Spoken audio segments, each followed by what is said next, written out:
물건을 짊어지고 여기저기 떠돌아다니는 장사꾼. 우리 남편 안전하게 잘 돌아올 수 있도록 밝게 비춰주세요. 여인은 왜 달님한테 높이 떠서 멀리 환하게 비춰달라고 했던 걸까요? 이 백제 노래는 그 후에 시조가 만드는 기원이 되지 않았을까?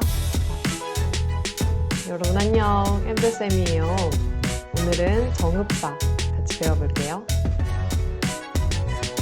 정읍사, 이 작품은 행상을 나간 남편의 안전을 걱정하고 또 기원하는 아내의 노래입니다. 문학사적으로도 굉장히 중요한 의의를 갖고 있는데요. 이 작품은 유일한 백제의 노래입니다.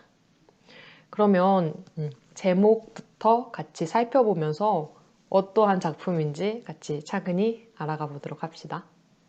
먼저 정읍 보면 백제 지역 이름입니다. 백제의 지명이에요. 아, 정읍사는 백제에 살고 있던 어떠한 여인이 부르는 노래겠구나 라고 생각해 볼 수 있을 거예요.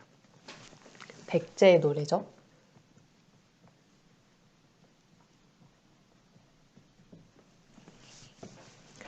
근데 잘 생각해 보면 백제 시대 때는 한글이 없었는데 어떻게 지금까지 한글로 적혀서 우리에게까지 전해질 수 있었을까? 이러한 궁금증이 생기지 않았나요?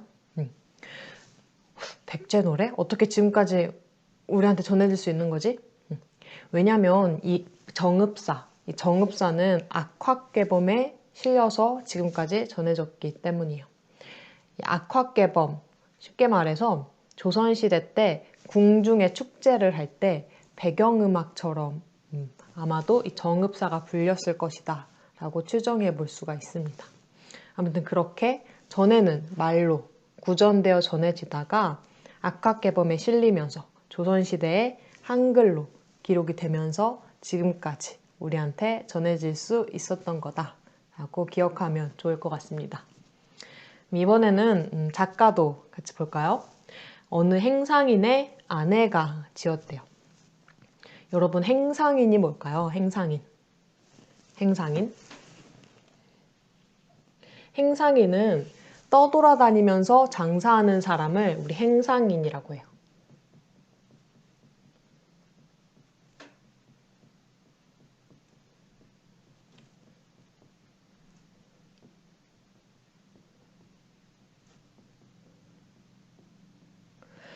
그렇다면 이 행상인이라는 직업을 가진 사람은 한 군데 탁 고정되어서 일을 하는 게 아니라 여기저기 이 시장 저 시장 여기 갔다가 저기 갔다가 이렇게 돌아다니면서 장사를 했던 거겠죠.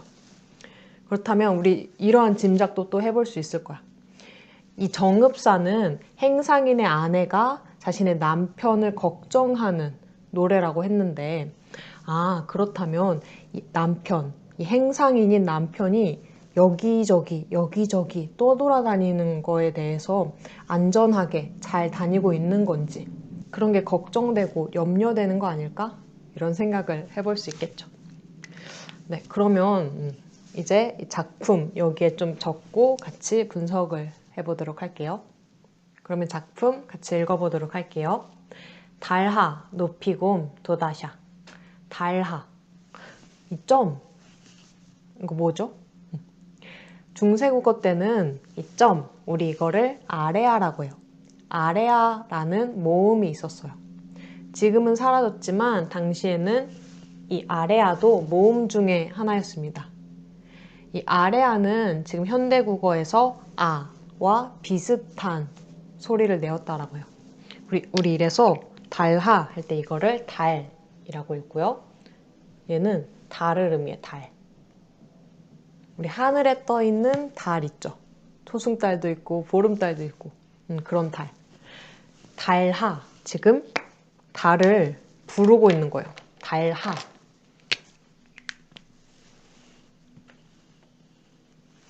우리 또 다른 예로 임금하 같은 게 있습니다. 여기다 적어볼까요? 임금하. 임금하라는 게 임금을 부르고 있는 거예요. 근데 잘 생각해보면 임금아라고 우리가 부를 수 있나요? 임금님이시여, 임금님 이렇게 좀 높여서 불러야 될 것 같지 않아요? 그쵸? 아, 그렇다면 이렇게 생각해 볼 수 있겠네요. 임금하 할 때 임금님을 부르긴 부르는데 임금님을 높여서 부르는 거구나. 부르는 대상을 높일 때 우리 하라는 걸 쓰는구나를 알 수 있겠죠. 그래서 이 하를 높임의 혹격조사라고 합니다.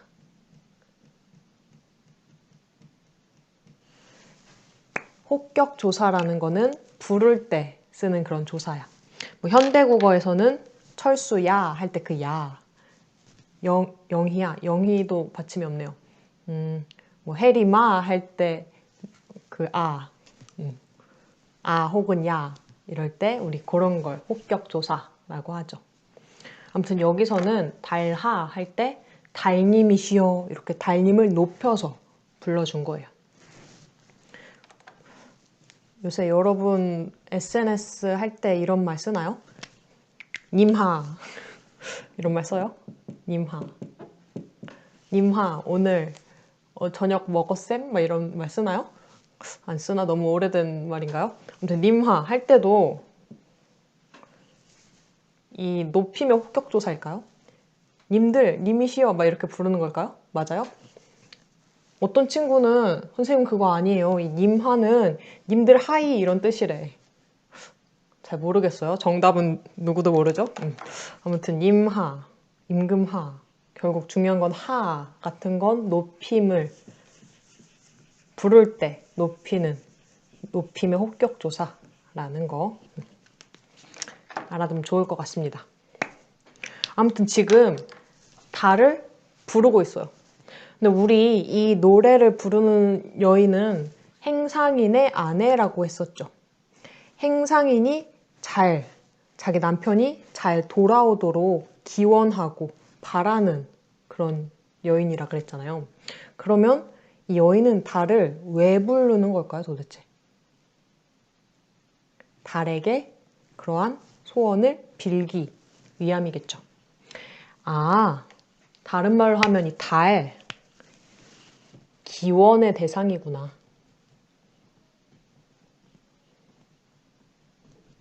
임을 알 수 있죠. 달님한테 비는 거야. 우리 남편 조심히 조심히 안녕히 잘 돌아오게 해주세요. 이렇게 빌고 있는 거죠. 이어서 볼게요. 달하, 높이곰, 도다샤. 높이곰. 높이곰. 이건 또 뭘까요? 분명 한글로 써 있는데 뭔 소리인지 잘 모르겠어. 그치? 중세국어라 그래요. 높이곰. 곰? 뭐 곰 세 마리 할 때 그 곰인가요? 그런가? 뭐 반달곰처럼 높이곰이라는 게 있는 걸까요? 아니에요. 그거 아니고 이 곰이라는 거는 강세전미사입니다.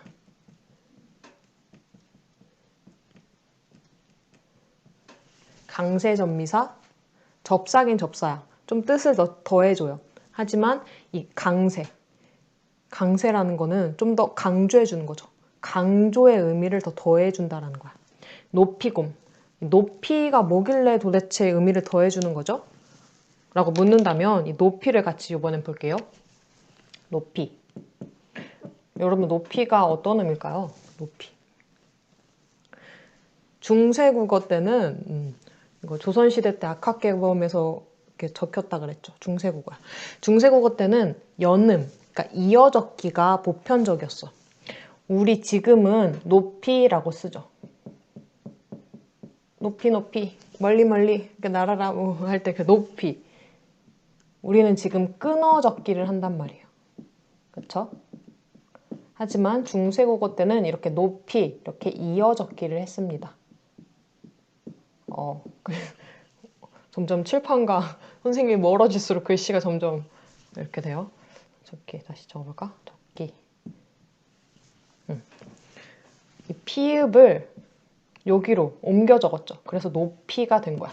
그럼 이 높이는 높이의 의미겠군요. 이거랑 같은 말이요. 높이, 높이. 그럼 높이곰. 높이의 의미를 더 강하게, 더 강조해 주는 거니까 우리 교재 보면 해석이 어떻게 돼 있냐면 높이, 높이라고 해석돼 있어. 그쵸? 이 높이의 의미를 어떻게 더 강조해 줄까 하다가 높이를 한 번 더 반복해서 적은 겁니다. 그니까 이 곰이라는 건 따로 의미를 갖기보다는 이 높이의 의미, 같이 붙여서 쓰인 말의 의미를 더 강조해주는 그런 역할을 하겠구나 라고 알아두면 되겠습니다. 네. 달님이시여 높이 높이 도다샤 도드세요 도드시요. 이 도다샤 이것도 현대국어랑 조금 비슷하게 해석을 해보려고 하면 도다샤, 도다샤, 도드시오, 도드시오 이렇게 해석해 볼 수 있겠죠. 달님이시여 높이 높이 높이 높이 이렇게 떠주세요. 떠 있어 주세요. 이렇게 지금 바라고 있는 거야. 왜 달님한테 높이 이렇게 뜨게 해달라고 하는지 한번 더 이어서 보죠. 어기야 머리곰 빛이 오시라. 어기야. 이 어기야 뭘까요? 어기야. 이 어기야는 아무런 뜻이 없어요. 특별한 뜻이 없어. 선생님 그러면 이 뜻 없는 걸 왜 썼죠? 라고 한다면 여러분 샤이니의 링딩동이라는 노래 아나요? 링딩동 링딩동 링디리링딩딩 링딩 링딩동은 도대체 어떤 의미죠 여러분? 몰라. 잘 모르겠어 무슨 뜻인지. 하지만 그냥 부르면 왠지 모르게 막 신이 나요. 그쵸? 이 당시에도 마찬가지겠구나. 어기야. 뭐 별다른 뜻이 없어요. 하지만 부르니까 뭔가 막 신나. 사실 이 밑에 부분도 마찬가지입니다. 어기야, 어강돌이, 아으다롱디리. 이것도 별 뜻이 없어요. 그냥 부르면 뭔가 흥이 나고 뭔가 신난다라는 거야. 그러면 우리 이거를 묶어서 볼 수 있을 것 같아요. 여기를 이렇게 묶어가지고 이 부분은 특별한 뜻은 없고요. 단지 흥을 높여주는 역할을 하겠군요. 라는 것을 할 수 있어요. 우리 이런 거를 조흥구 혹은 여음구라고 합니다.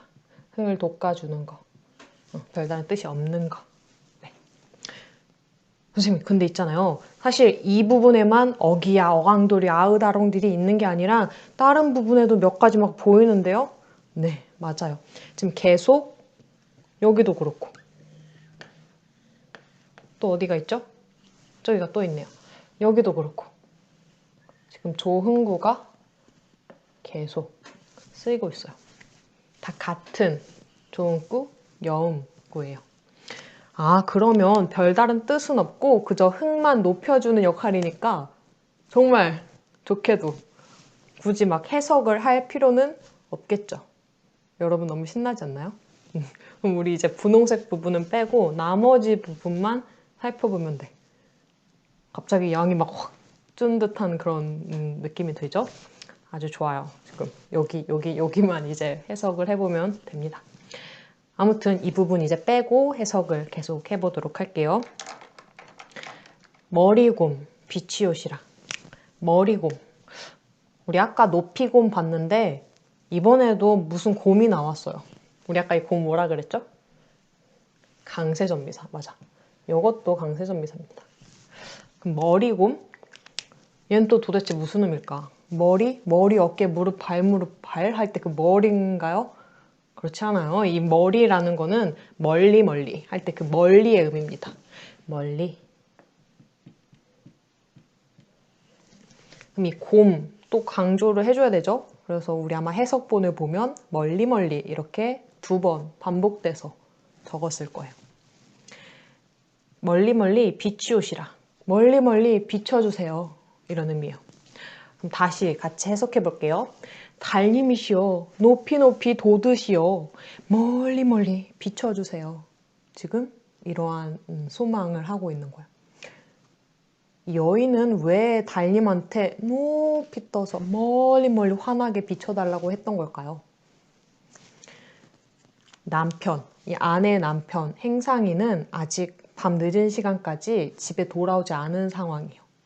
근데 집을 찾아올 때 좀 어두우면 잘 돌아오기 좀 어렵겠죠. 그러니까 달님께 우리 남편 안전하게 잘 돌아올 수 있도록 밝게 비춰주세요. 이런 의미로 밝게 비춰달라고 했던 거 아닐까요? 그럼 이어서 볼게요. 저제 여럿인고요. 저제 뭘까요? 저잣거리. 그치? 우리 저잣거리. 이거를 저제라고요. 그럼 저잣거리는 무엇일까요?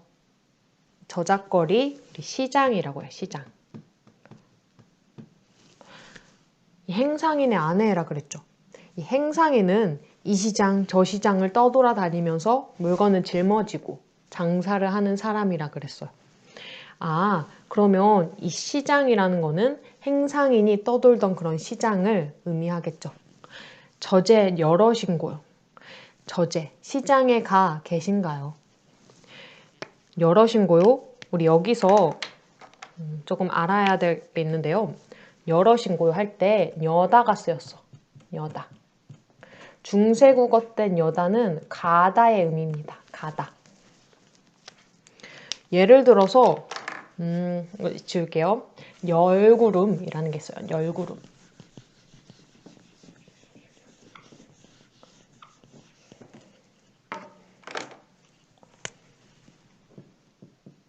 열구름.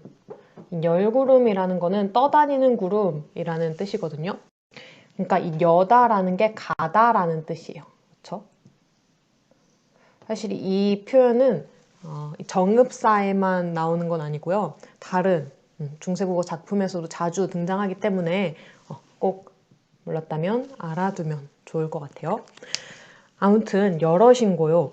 시장에 가 계신가요? 남편 아직 집에 안 돌아왔네요.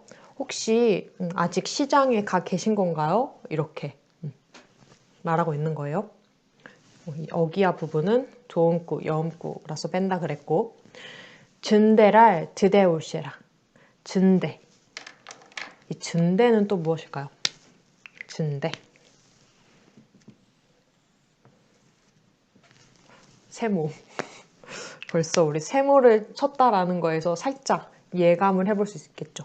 뭔가 좀 긍정적인 요소는 아니고 살짝 부정적인 요소일 거다라고 생각을 해볼 수 있을 것 같아요. 이 진대라는 거는 진대를 의미합니다. 진대. 그러니까 약간 질척질척한데.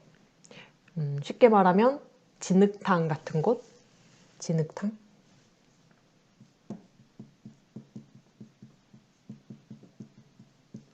랄 이거는 를 이런 목적격 조사예요. 아무튼 남편 지금 시장에 가 계신 거예요. 진대랄 드대율세라. 진흙탕 같은 곳을 드대율세라. 드대 이거는 디디다라는 뜻이야. 드대 이게 디디다. 그리고 여기서 또 중요한 게 나옵니다.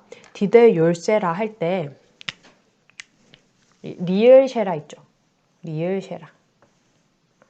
이것도 되게 중요해요. 여다처럼 되게 자주 나오는 표현입니다. 리을쉐라 우리 이거 어떤 의미일까요? 혹시 알고 있는 친구들이 있나요? 설마 처음 보는 건 아니겠죠? 처음 볼 수도 있지. 처음 볼 수도 있지만 아마 다른 작품에서도 여러 번 접한 친구들도 분명 있을 거예요. 이 리을쉐라 뭐뭐 할까?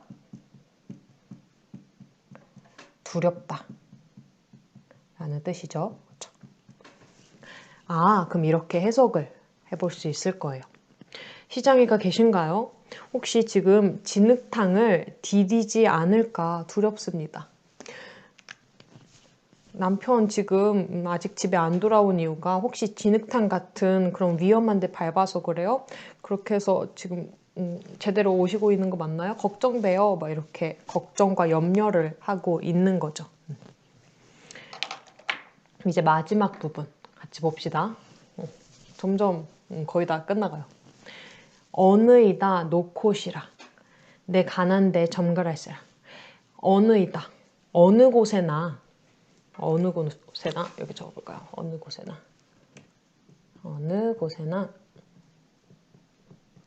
놓고시라. 놓고 계세요. 이거는 놓고 계세요. 이거예요. 어느 곳에나 무엇을 놓으라는 걸까요? 갑자기 왜 이런 얘기를 했죠? 이 행상인이라는 거는 물건을 짊어지고 여기저기 떠돌아다니는 장사꾼이라고 했어요. 그렇다면 이 행상인, 그러니까 이 아내 남편 역시 마찬가지로 무슨 짐을 이렇게 들고 있겠죠. 근데 오랜 시간 일을 하려고 짐을 들고 있으면 힘들고 무거울 거 아니에요.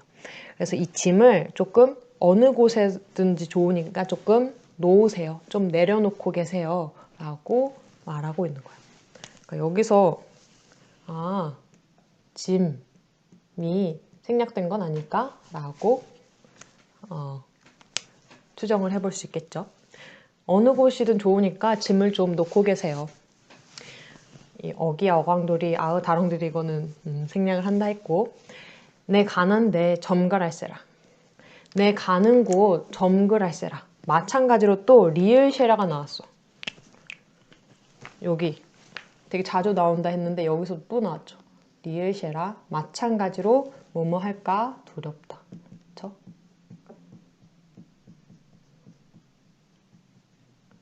두렵다. 볼게요. 내가 가는데 점갈할세라. 날이 저물까 두렵습니다. 잠깐. 조금 이상한 것 같지 않아요? 지금 아내가 남편을 걱정하고 있는 내용의 노래라 그랬어. 달님, 멀리 멀리 높이 높이 비춰주세요. 남편이 잘 집에 돌아올 수 있도록 해주세요. 지금 남편 지금 시장에서 혹시 진흙탕 밟고 계신 건 아니죠? 지금 잘 돌아온 거 맞아요? 어느 곳이나 짐 있으면 좀 놓고 계세요. 근데 마지막에 뭐라고 하냐면 내 가는데 저물까 두렵다. 내가 가는 곳 저물까 두렵다. 갑자기 전에는 남편 걱정을 하다가 이제는 나의 걱정을 하는 것 같아요. 내 가는데. 오잉? 이 내? 갑자기 내라는 이야기가 왜 나왔죠? 이런 생각이 들죠. 내. 그래서 이 내를 두 가지 의미로 설명할 수 있겠습니다. 두 가지. 첫 번째, 두 번째. 첫 번째는 이 내를 아내라고 보는 거야. 아내. 정말 이 내, 나. 이 노래를 부르는 그러한 화자, 나. 그렇다면 이 내 가는데 점갈할세라 할 때 왜 아내가 가는 곳이 저물까 두렵다라고 얘기한 걸까요? 지금 아내는 남편을 기다리는 상황이 됐죠. 남편을 마중 나가는 그런 마중길에 날이 저물까 두렵다라고 얘기하는 거야. 그렇다면 여기를 이 나를 아내라고 본다면 이 아내의 마중길을 의미한다 라고 볼 수 있겠죠. 괜찮나요? 네. 두 번째는 이 내를 남편으로 보는 겁니다.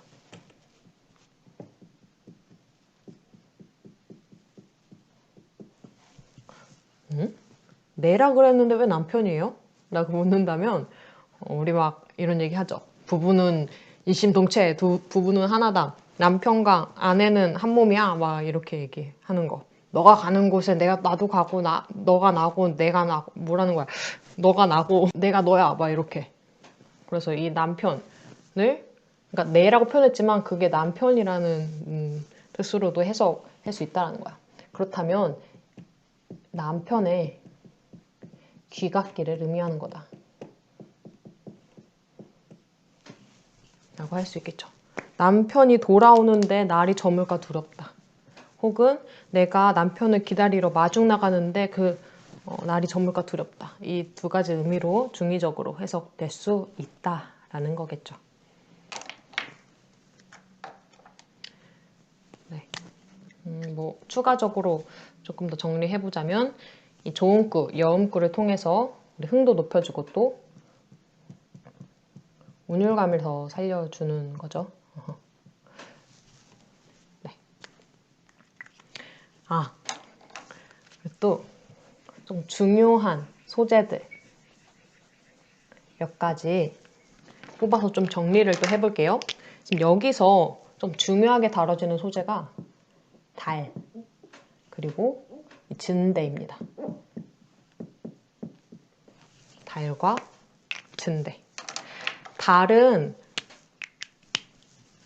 이 아내가 기원하는 대상이라 했고, 이 진대는 진흙탕, 조금 위험한 곳이라고 했어요. 그렇죠? 조금 느낌이 상반된 그런 요소들이죠. 달 첫 번째로 기원의 대상입니다. 그리고 달 하면 뭔가 밝은 이미지가 떠오르죠. 우리 달을 보고 어둡다라고 생각하는 사람 별로 없을 거야. 광명의 이미지, 밝은 이미지. 그리고 지금 달을 보면서 소원을 하고 있는데 지금 아내가 어떻게 보면 남편에 대한 사랑 때문에 이렇게 기원을 하고 있는 거죠. 이 달은 또 사랑의 이미지구나 라고도 얘기해 볼 수 있을 것 같아요. 또 한 가지 더, 매개체 역할도 합니다. 매개 이미지, 매개 역할.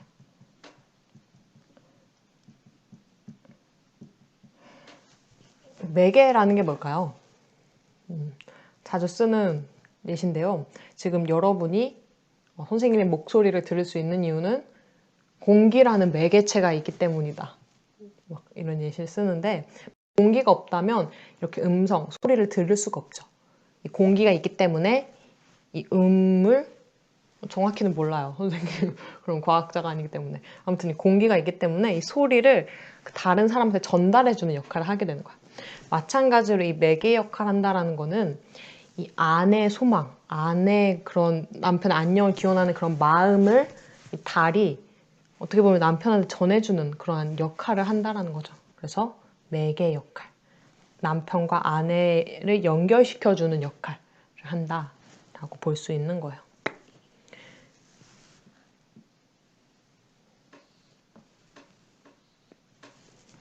이번에는 진대를 같이 볼게요. 진대.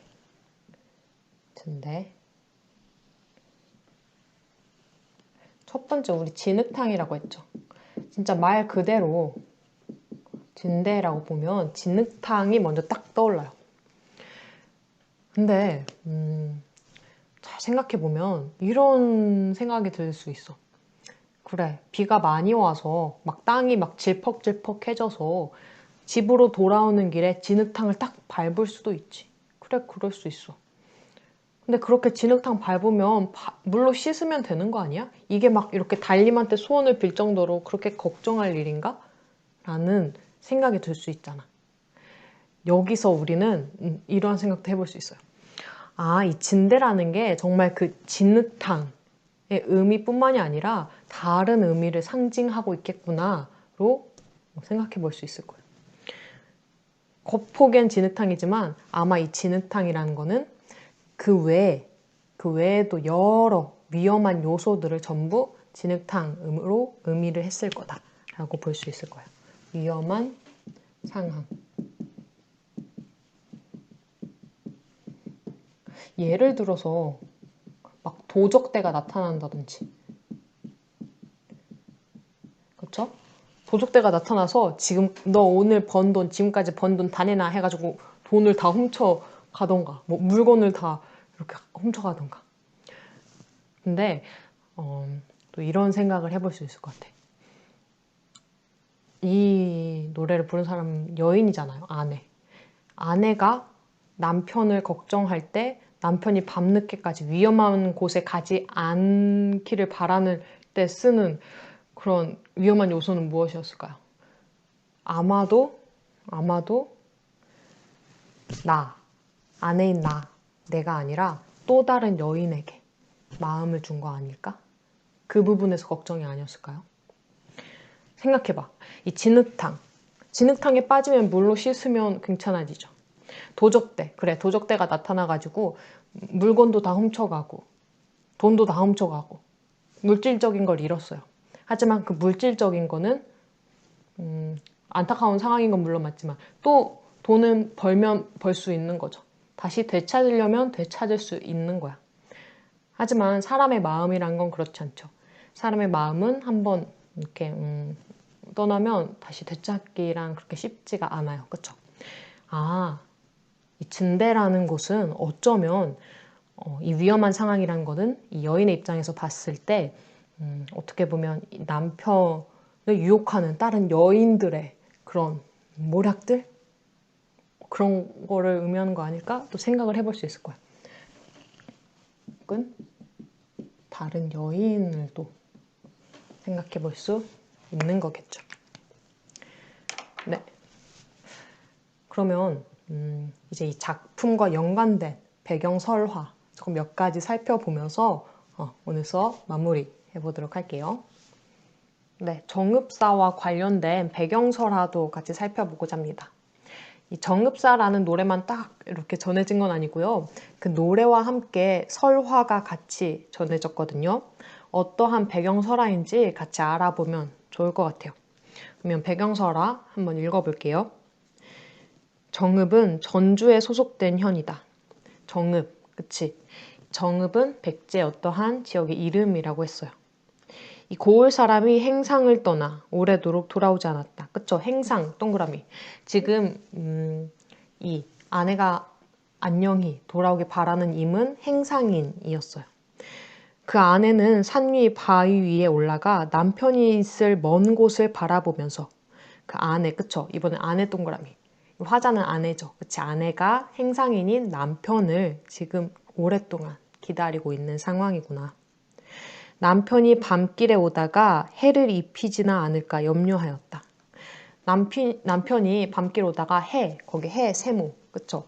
이 해는 여기서 바로 그 진대를 의미할 거예요. 그쵸? 진대. 고개를 올라 남편을 기다리고 아내는 언덕에 망부석으로 변해 남아있다고 한다. 망부석. 뭐래요?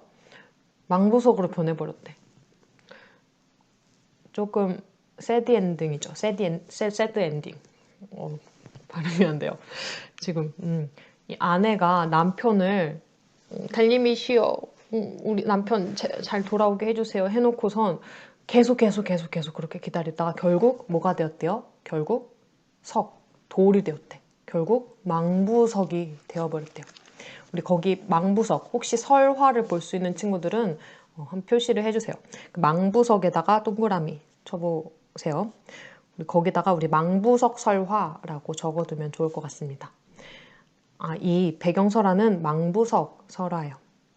망부석이라는 게 뭐냐면 이 이거는 버리다, 기다리다 라는 뜻이고 이제 부라는 건 남편부. 다른 말로 남편을 기다리다가 돌이 된 그런 설화를 망부석 설화라고 합니다. 또 이런 생각도 해볼 수 있겠죠. 망부석 설화라고 따로 이렇게 이름을 줄 수 있는 이유는 이 정읍의 여인뿐만이 아니라 또 다른 여인들도 이렇게 남편을 기다리다가 돌이 되는 경우도 있었겠구나 이런 것도 또 짐작을 해볼 수 있었겠네요. 참 안타까운 이야기인 것 같아요. 네. 또 정말 중요한 부분이 또 몇 가지 남았습니다. 같이 이 부분만 살펴보고 진짜 마무리 해보도록 할게요. 볼게요. 우리 분홍색으로 적은 조음구, 여음구 빼고 살펴보면 길이가 어때요? 그렇게 막 길지가 않죠. 이거를 잘 이렇게 옮겨보면 한 줄로도 말할 수 있을 것 같아. 달하 높이곰 도다시하 머리곰 빛이 오시라. 제제 너러신 고요 증대를 드대요세라. 어느 이다 놓고시라 내 가난데 점갈할세라. 이렇게 뭔가 새 문장으로, 새 부분으로 끊을 수 있을 것 같죠? 이렇게 3단 구성을 이루고 있는데 이거는 아마도 그 후에 시를 만들 때 시조의 기원이 되지 않았을까라는 예측을 해볼 수 있다는 거야. 되게 중요한 부분이에요. 우리 시조는 평시조 같은 경우는 평시조뿐만이 아니라 시조가 다 3장 구성을 가지고 있죠.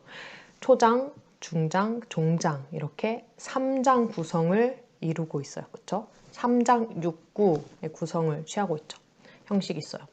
마찬가지로 이 3장 6구라는 형식은 아마도 시조가 만들어지기 훨씬 전인 백제 때 이미 이렇게 백제 노래에서부터 가져온 것 아닐까?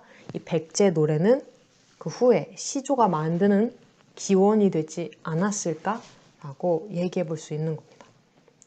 되게 중요한 부분이에요. 그냥 흘려듣지만 이거는 잘 기억을 해두세요. 또 우리 이 작품 되게 문학사적으로도 의의가 있는 작품이랬잖아요.